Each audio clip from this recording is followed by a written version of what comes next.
Ya, baik, kita akan mulai saja ya. Selamat pagi semuanya.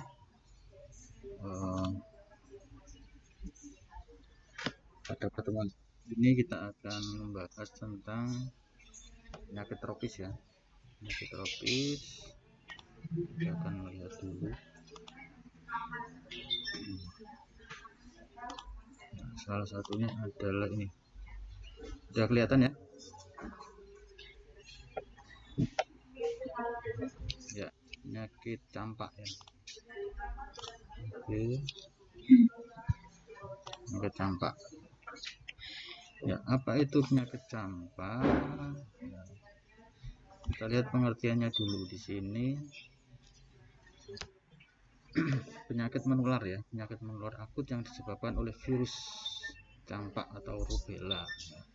Ini sekarang sudah jarang terjadi ya, karena kan sudah anak-anak di usia yang dini itu sudah diimunisasi ya, imunisasi MMR namanya ya, jadi ya sudah berkurang ya, karena sudah ada imunisasi, sehingga anak-anak jarang yang terkena virus ini.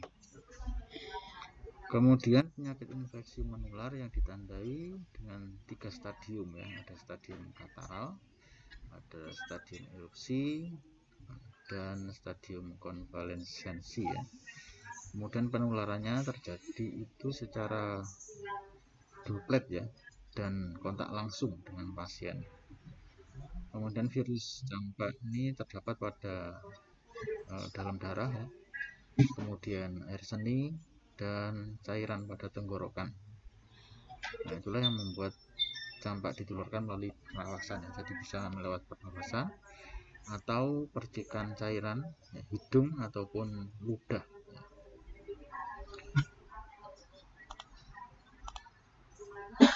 Kemudian kita lihat, nah ini adalah gambaran dari penyakit campak itu ya.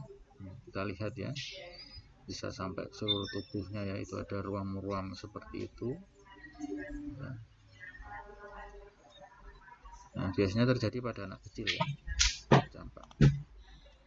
Ya, kita lihat penyebabnya tadi yaitu virus ya, virus rubella. Oleh karena itu campak juga sering disebut demam rubella, karena kalau kena virus ini juga demam ya, pasti akan demam. Nah, kemudian virus penyebab campak ini biasanya hidup pada daerah tenggorokan dan saluran pernafasan. Kemudian virus campak dapat hidup dan berkembang biak pada selaput lendir tenggorokan tadi ya, jadi hidung dan saluran pernafasan ya. Kemudian anak yang terinfeksi oleh virus campak dapat menularkan virus ini pada lingkungannya, terutama orang-orang yang tinggal serumah dengan penderita, jadi satu rumah ya. Kemudian pada saat anak yang terinfeksi bersin atau batuk, virus juga dibatukkan ya, dan terbawa oleh udara hingga kalau dia itu hinggap ke orang lain, maka virus tersebut akan menular ke orang lain. Itu perjalanannya seperti itu. Gejalanya apa saja? Gejalanya ini, yang pertama adalah anak dengan panas 3-5 hari ya, biasanya tinggi dan mendadak ya, bisa batuk, bisa pilek ya. Harus dicurigai adanya diagnosis banding morbili ya, jadi ini biasanya hampir mirip dengan morbili ya. Morbili ya. Kalau morbili itu bahasa apa ya, bahasa Jawanya itu adalah gabakan itu loh ya, juga seluruh tubuh juga ya, itu gatal-gatal biasanya. Kemudian mata bisa merah, kemudian bisa muku purulen, kemudian itu menambah kecurigaan terjadi campak ini. Bisa juga disertai dengan diare atau muntah ya. Kemudian dapat disertai dengan gejala perdarahan ya, pada kasus yang berat ini ya, bisa terjadi ektasis atau mimisen gitu ya, tekie, kemudian ekimosis ya. Jadi kemudian anak ini resiko tinggi adalah bila kontak dengan penderita morbili jadi 1 atau 2 minggu sebelumnya, dan belum pernah vaksinasi campak ya. Jadi biasanya belum divaksin ya, belum divaksin campak, jadi biasa kita harus curigai bahwa dia itu terkena campak gitu.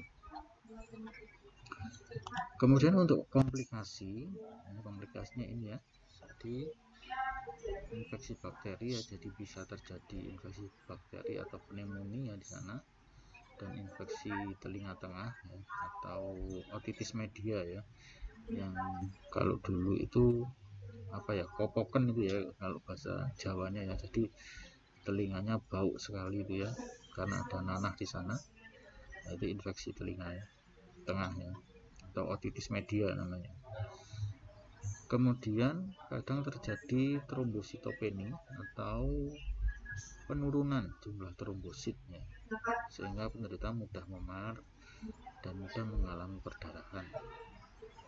Jadi kalau dia disuntik gitu ya, misalkan diambil darahnya, biasanya bekas di situ ya, bekas apa kayak udin gitu ya, seperti itu, karena trombositnya rendah.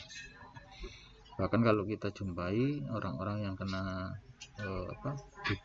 demam berdarah ya, demam berdarah itu kemudian trombositnya rendah banget, saat kita selesai untuk mengambil darah intravena misalkan, nah disitu nanti akan nampak biasanya, nampak kalau orang sehat kan biasanya kalau udah dicabut, udah selesai, sudah nggak kelihatan ya.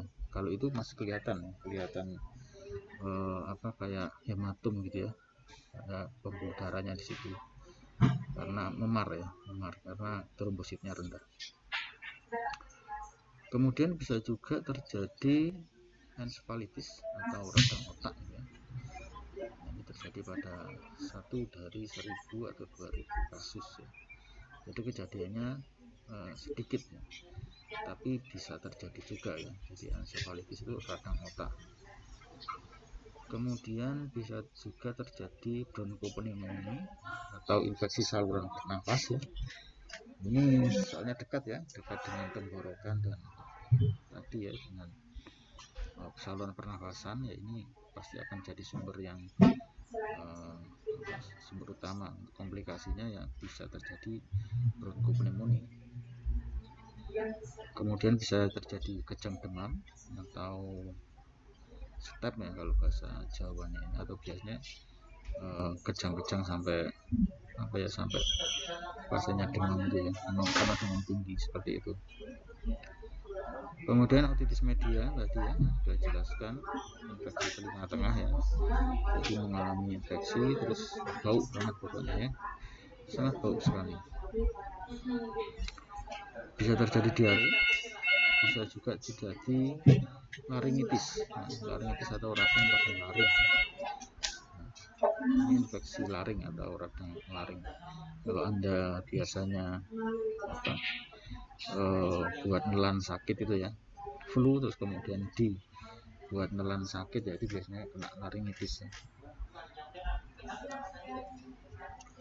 Kemudian untuk pengobatannya bisa rawat jalan ya, bisa dengan cukup mengkonsumsi cairan dan kalori ya. Ini untuk pengobatannya seperti itu kalau misalkan dia tidak perlu opnam. Untuk pencegahannya apa saja? Pencegahannya ini ya, pencegahan yang utama ini adalah imunisasi ya, pada umur 9 bulan. Itu nama imunisasinya adalah MMR ya. Singkatannya dari measles, mumps, dan rubella. Jadi ini untuk membasmi tiga penyakit ya ini ya. Itu salah satunya adalah rubella, itu adalah untuk campak tadi. Kemudian selalu menjaga kebersihan dengan selalu mencuci tangan sebelum dan sesudah ya.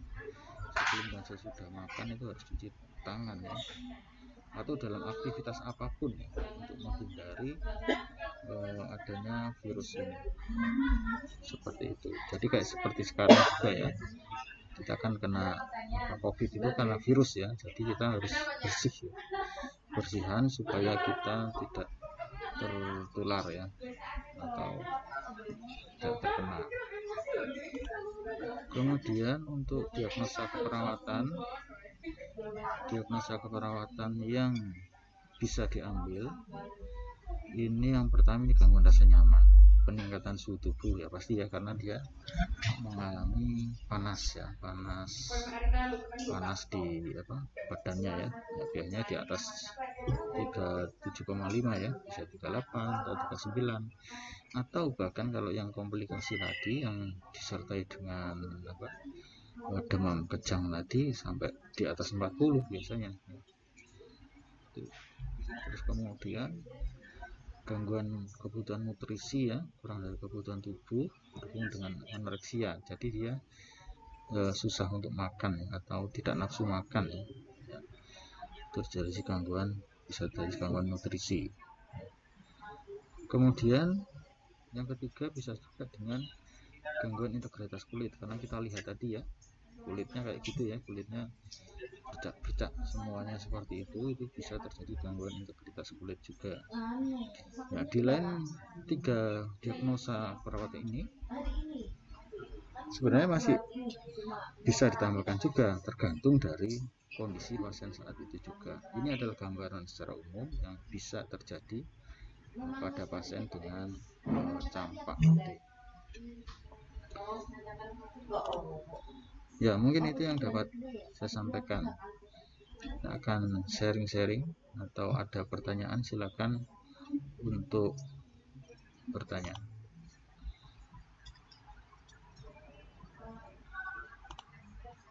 Ya, silakan yang mau bertanya.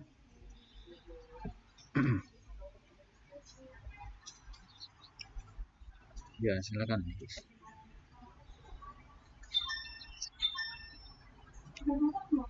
Oh, bukan. Ini karena virus ya. Virus itu bukan penyakit turunan ya. Jadi murni karena ya kayak seperti saat ini ya, kita kan lagi pandemi COVID ya, itu kan bukan turunan. Itu karena memang ada virus yang ada di wilayah tersebut dan menyerang kita seperti itu. Ada lagi?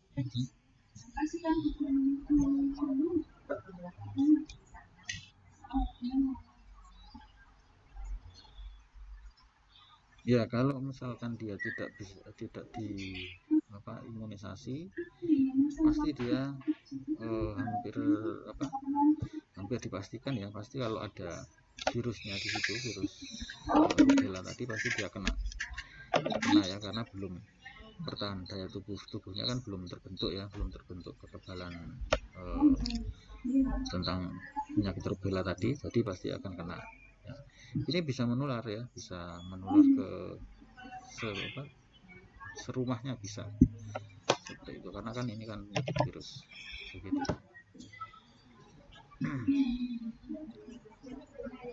Ada lagi, silakan.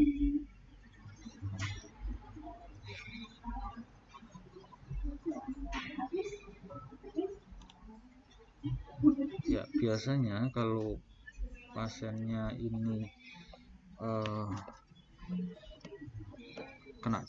sudah kena campak, kalau dia timbul antibodi di dalam tubuhnya, otomatis kalau dia terkena ya pasti daya tahan tubuhnya akan bisa menyesuaikan ya. Kalau mungkin kena ya pasti nggak akan terjadi hal-hal yang lebih parah, biasanya seperti itu.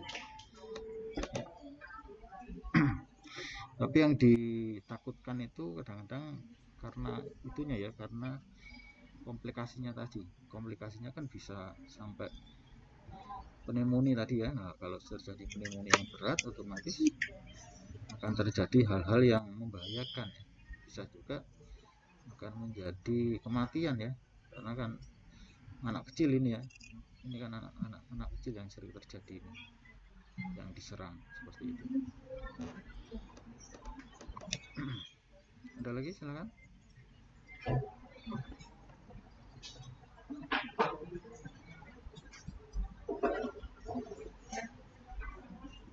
Sudah jelas kira-kira dari yang saya paparkan tadi? Kita jarang menemui penyakit ini ya, karena apa? Karena penyakit ini sudah Itu tadi sudah diwajibkan ya, anak-anak kecil itu kan memang wajib ya, wajib untuk imunisasi sampai 9 bulan itu kan wajib, itu termasuk di dalam campak tadi itu kan wajib untuk imunisasi ya. Makanya penyakit ini sudah jarang terjadi ya, karena ya memang sudah diimunisasi dan orang yang ya mungkin virusnya masih ada, cuma dia menyerang ya kita nggak akan menimbulkan apa-apa karena kan kita sudah mempunyai daya kekebalan tubuh kita. Nah, seperti itu. Dan harapannya kan kalau COVID ini kan juga sama loh. Harapannya setelah divaksin ya, setelah divaksin walaupun virusnya masih ada, tapi dia menyerang pun kita masih bisa bertahan ya. Karena kita sudah mempunyai kekebalan tubuh di dalam tubuh kita, sehingga walaupun virusnya masih ada ya kita nggak perlu khawatir kan. Harapannya kan seperti itu sebenarnya. Ya, ada lagi yang mau bertanya, silakan.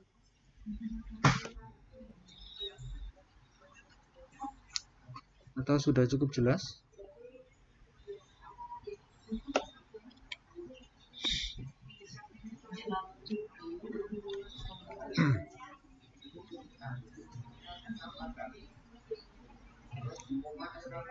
Yuk, silakan. Cukup?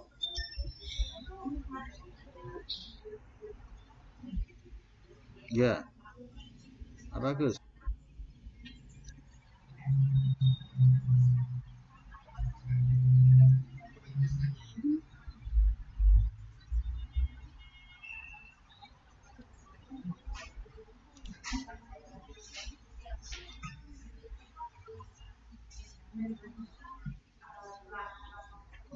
Ya, kalau secara pribadi ya, saya berpendapat secara pribadi ini pasti bisa. Ya, kenapa? Karena dilihat dari pengalaman yang lalu ya, penyakit virus itu ya kayak campak itu kan dulu merupakan hal yang membahayakan ya. Nah, setelah ada vaksinnya otomatis kan sekarang sudah berkurang, bahkan jarang sekali terjadi kasus campak ini. Nah, COVID juga saya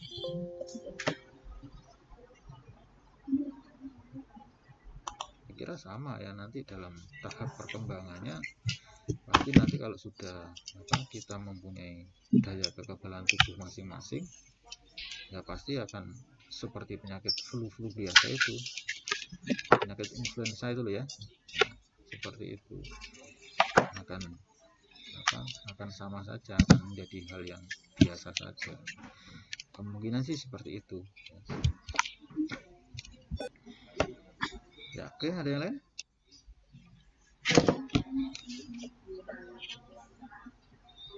Karena ini ya, soalnya virus itu kan memang nggak bisa dimatikan dengan antibiotik ya, jadi ya yang paling utama kita harus memperkuat daya tahan tubuh kita. Nah, salah satu usahanya apa ya, saat ini kan lagi digalakkan pemberian vaksin ya. Nah, vaksin itu fungsinya untuk apa ya? Untuk membuat antibodi di dalam tubuh seseorang supaya ada antibodi yang menangkal apabila ada COVID-19 itu menyerang kita itu bisa melawannya dan kita baik-baik saja. Intinya itu ya, kalau virus itu seperti itu. Bahkan sebenarnya kalau teorinya ya, virus itu nggak diobati ya sebenarnya. Memang cukup untuk daya tahan tubuh aja, daya tubuh baik, kemudian asupan nutrisi yang bergizi baik, asupan cairan baik, biasanya akan sembuh sendiri. Kayak flu itu loh ya, flu itu kan ya datang gitu kan, kita biarin aja ya, kalau tubuh kita antibiotiknya baik ya dia akan pergi sendiri begitu.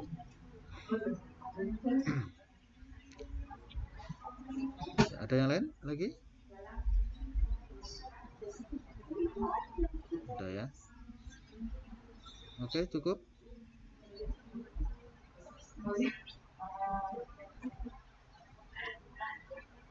Cukup ya. Nanti kalau kurang jelas nanti silakan dibaca lagi ya, baca lagi. Kalau misalkan nanti ada yang belum mengerti silakan boleh ditanyakan, nggak apa-apa ya. Baik, kalau memang dirasa cukup silakan dibuka dulu kameranya biar kita dokumentasikan dulu.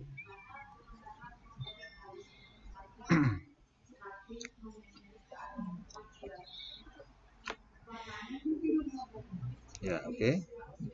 Ya, siap ya. Dalam hitungan ketiga silakan berpose yang terbaik.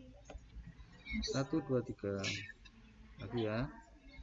1, 2, 3 ya. Baik, terima kasih atas perhatiannya.